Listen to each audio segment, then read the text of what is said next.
ముఖ్యంగా మనం అందరం ఆలోచించాల్సింది ఏంటంటే ఇది మనకు పెద్ద వరంలాగా భావించాలి. వాటర్ షెడ్ అనేది మన ప్రాంతానికి క్షామపీడిత ప్రాంతం. అంటే మన దగ్గర సంవత్సరంలో 15 రోజులు 10 రోజులు కూడా వర్షం పడని పరిస్థితి ఇక్కడ మనందరం చూస్తూ ఉన్నాం. కారణం ఏంటంటే చెట్లు కొట్టే దగ్గర నుంచి కానీ అన్ని విధాలుగా మనమే ఈ వాతావరణాన్ని హాని కలగజేయడం వల్ల మనం ఇంకా నష్టపోతున్నాం. ముఖ్యంగా మనం ఇక్కడి నుంచి ఎంతమంది వలసలు వెళ్తున్నాం, దేనికి వలసలు వెళ్ళిపోతున్నాం.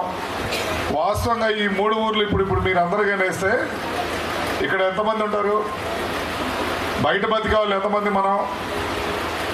కాబట్టి ఆలోచించి ఈ నీళ్ళని మనకైనా జాగ్రత్తగా కొండ నుంచి కానీ ఇక్కడికి వచ్చే వాటర్ కానీ జాగ్రత్తగా కాపాడుకోగలిగితే వలసలు నివారించవచ్చు.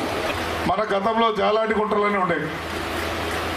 ఇంటిలో స్నానం చేసి నీళ్ళు అప్పుడు బావి దగ్గర ఎక్కడ చేస్తే పక్కన కొంట ఉండేది. ఆ కొంట దగ్గర భూమిలోకి ఇంకే ప్రతి ఇంట్లో ఉన్నాయి.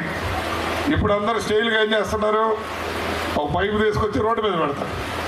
ఇక్కడ 25 dugout ponds, mini Amrit Sarovar, అదేవిధంగా పర్కులేషన్ ట్యాంక్స్, ఇవి అన్నీ ఇక్కడ చాలా బాగా జరిగాయి. ఈ వివిధ కార్యక్రమంలో పార్టిసిపేట్ చేస్తున్నారు అనే ఫీడ్బ్యాక్ వచ్చింది. దాని వలన ఈ పంచాయతీని ఒక మోడల్ పంచాయతీగా మనం తీసుకోవాలి అనే ఉద్దేశంతో ఈ ప్రోగ్రామ్ని ఇక్కడ పెట్టడం జరిగింది. మీ అందరికీ కూడా ఇప్పుడు స్ట్రీట్ ప్లే ద్వారా చాలా బాగా చెప్పారు.